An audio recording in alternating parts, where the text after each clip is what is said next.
এই গরমে এরকম একটা টক ঝাল মিষ্টি আমের আচার কিন্তু দারুণ লাগে খেতে। তার জন্য কিন্তু চলুন আচারটা বানিয়ে নিতে হবে। তো এখানে আমি 3 কেজি টক আম কিনে নিয়েছি। তো আমের আচারটা আমি অনেক দিনই করেছিলাম, তো সময়ের অভাবে আপনাদের সঙ্গে শেয়ার করতে পারিনি। তো খোসা ছাড়িয়ে নিয়েছি, এবার ভালো করে জল দিয়ে ধুয়ে নিতে হবে।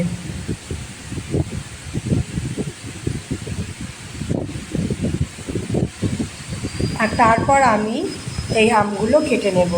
একটা আম এখানে আমি 4 পিস করছি। আর আমগুলোতে না আঁটি এসে গিয়েছিল, তাই আমগুলো অনেক শক্ত হয়ে গিয়েছিল। কিন্তু এই রকমও আচার খেতে ভালো লাগে। আচারটা যখন হয়ে যাবে এই আঁটিগুলো চিবাতে কিন্তু দারুণ লাগে। তো দেখুন আমি এটা খুব সাবধানে কেটে নেব, যেহেতু এখানে আঁটি এসে গিয়েছে, খুব শক্ত হয়ে গিয়েছে। তো আমি এটা বটি দিয়েই কেটে নিচ্ছি। আর এটা কেটে যখন রাখবো, আমি এটা চুপড়িতে রাখছি, যে জলটা দিয়ে ধুচ্ছি জলটা যাতে ঝরে যায়। আর এগুলো ফেলে দিতে হবে, নাহলে খাবার সময় এগুলো গালে লাগলে ভালো লাগে না। তো দেখুন এখানে সব আম কাটা হয়ে গিয়েছে। তো আমের আচারটা আজকে আপনাদের সঙ্গে খুব সহজভাবে আমি শেয়ার করব, যে কেউ এই রকম একটা আচার রান্না করতে পারবেন। তো দেখুন এখানে 2 চামচ হলুদ দিয়ে দিয়েছি। তো হলুদটা ভালোভাবে মাখিয়ে নিচ্ছি।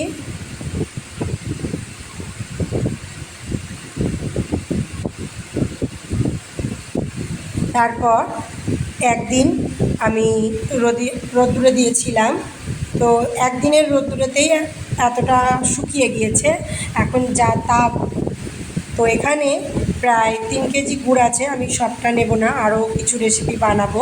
তো তার জন্য আমি এখানে প্রায় 1 কেজি মতো গুড় নিয়েছি, আর 500 মতো জলে এটা ভিজিয়ে নেব। আর এখানে কিছু মশলা নিয়ে নিয়েছি, তেজপাতা, এলাচ, দারচিনি, ধনে, শুকনো লঙ্কা।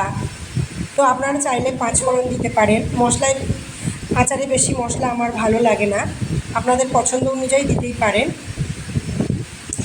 তো এখানে তেজপাতা, এলাচ আর দারচিনিটা আমি উঠিয়ে রাখছি। আমি শুধু মশলা গুঁড়ানোর জন্য এখানে শুকনো লঙ্কা, ধনেটা একটু শুকনো কড়ায় ভেজে নেব। আর এখানে 500 পরিমাণ জল দিয়ে দিয়েছি, আর প্রায় 1 কিলো মতো গুড় দিয়ে দিচ্ছি। আচারটা একটু আমি টক টক রাখবো, খুব মিষ্টি করব না। তার জন্য আপনারা যদি মিষ্টি বেশি খেতে চান তাহলে একটু গুড়টা বেশি দেবেন। আর এখানে আমি শুকনো কড়াই ভালো করে মশলাটা ভেজে নিচ্ছি। তো তারপর মশলা উঠিয়ে নিয়ে এখানে তেল দিয়ে দিচ্ছি, প্রায় 3 টেবিল চামচ তেল দিয়ে দিলাম। এরপর আমগুলো দিয়ে দিলাম।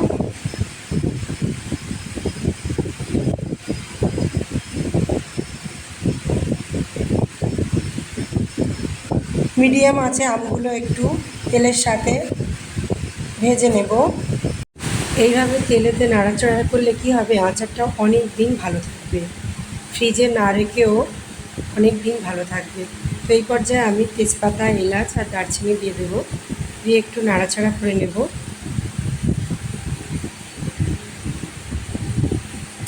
এখানে পাত্রটা আমার একটু ছোট হয়ে গিয়েছে, তাই নাড়তে একটু অসুবিধা হচ্ছে।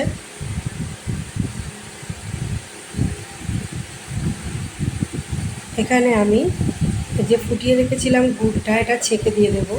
দেখুন অনেকই ময়লা আছে গুড়েতে, তাই ছেঁকে নিতে হবে।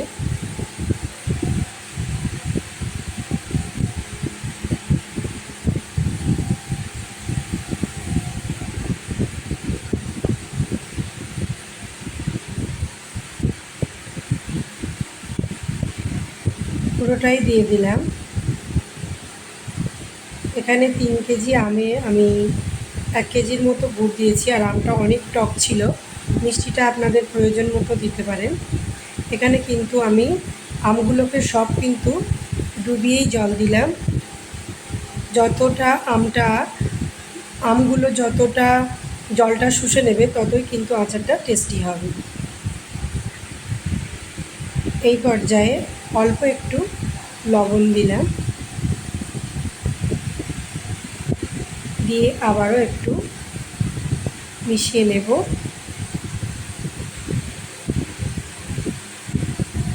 খুব সহজেই আমি কিন্তু আজকে আচার রেসিপিটা আপনাদের সঙ্গে শেয়ার করছি। এবার আমি ঢাকা দিয়ে রেখে দেব, 15 মিনিট পর কিন্তু ফিরে আসছি। 15 মিনিট পর দেখুন আমগুলো কিন্তু অনেকটা জল শুষে নিয়েছে, ফুলে গিয়েছে, দেখতেই পাচ্ছেন। আবার একটু নাড়াচাড়া করে আবারও 15 মিনিটের জন্য রেখে দেব।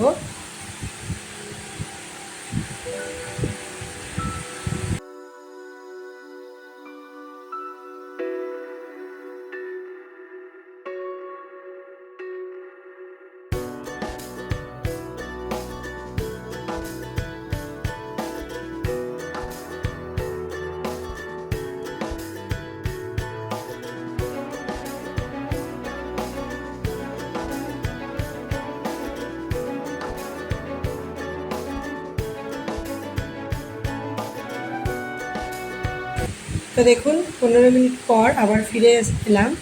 তো দেখুন আচারটার অবস্থা এখন এই রকম, সমস্ত জলটা কিন্তু শুষে নিয়েছে। আমি কিন্তু খুব বেশি জল রাখিনি, একদম এই রকম আচার অনেক দিন ভালো থাকে।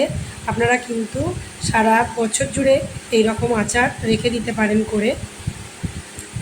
মাঝে মধ্যে একবার করে রোদ্রে দিলেই হবে। আমি কি যেই ভাজা মশলাটা করে রেখেছিলাম সেটা উপর থেকে ছড়িয়ে দিচ্ছি।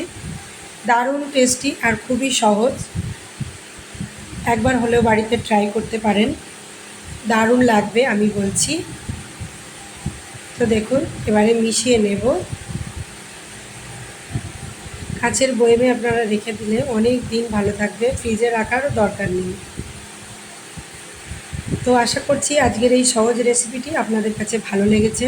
ভালো লাগলে অবশ্যই চ্যানেলটি সাবস্ক্রাইব করে পাশে থাকা বেল অপশনটি অল করে রাখবেন, কারণ এই চ্যানেলে এখন রেসিপি ভিডিও আসবে নিত্য নতুন, খুব সহজ রেসিপি। তো রেসিপি ভালো লাগলে অবশ্যই একটা লাইক করবেন। দেখুন কত সুন্দর লোভনীয় লাগছে, একবার দেখুন। আমি এডিট করতে করতে আমার মুখে জল চলে আসছে, আচারটা এতটাই জুসি হয়েছিল।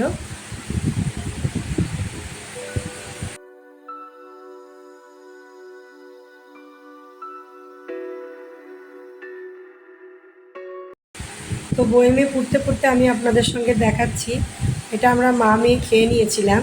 তো দেখুন একটুও আমি কিন্তু ঝোল রাখিনি, ঝোল রাখলে অনেক সময় না ছত্রাক এসে যাওয়ার সম্ভাবনা থাকে, তাই। তো দারুণ হয়েছিল। তো অবশ্যই একটা লাইক করবেন আর বন্ধুদের কাছে শেয়ার করে দেবেন।